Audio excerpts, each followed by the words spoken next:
Hi everyone. Today I'll be doing my talk through on food insecurity in the United States and how it affects people's lives even though they don't realize it themselves.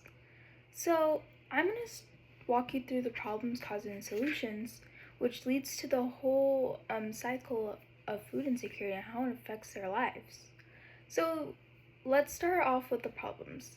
So hunger is hitting closer to home than we realize throughout our lives. And for example, I found an article from Los Angeles Times published November 17, 2023, that they pointed out that every 5 people in the LA County are struggling with food insecurity because their high grocery prices and inflations are making basic foods unaffordable.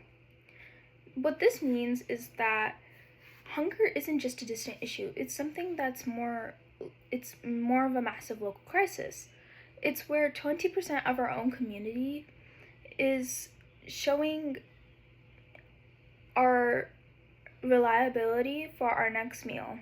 On top of that, it's heavily impacting students and their well-beings.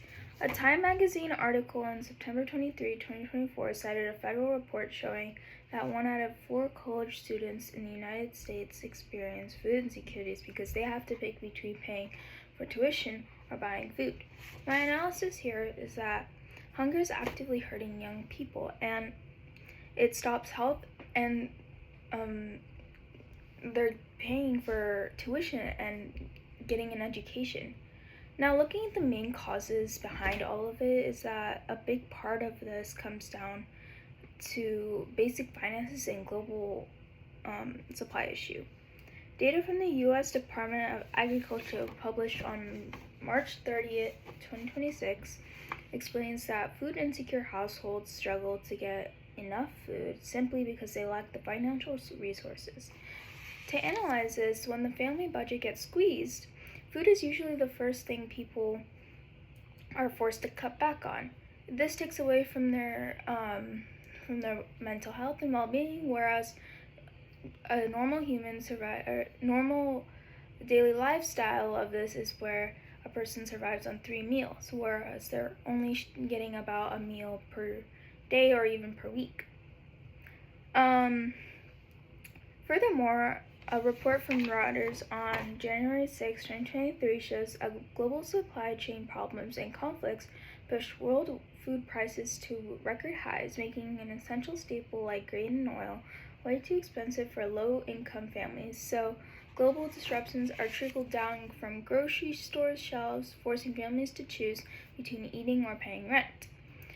Finally, we look at solutions. There are real things we can do on a both personal and government level.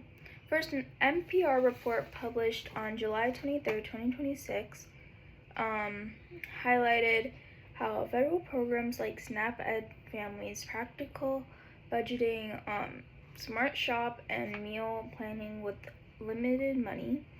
The evidence shows that how a great community solution is because people are practicing budgeting skills and helps us stretch every small store solution.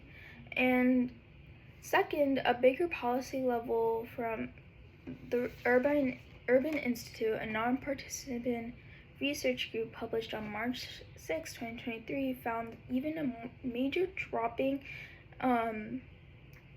economic downturns, food insecurities actually stayed ready or dropped because the government stepped up federal aid and local banks mobilized. My analysis is that strong governments and safety nets and well-supported communities, food pantries are proven to fix that families from falling through cracks. Overall, food insecurity is a huge challenge, driven by low wages and high prices. But by expanding the government assistance and community programs, we can fix it. Thank you.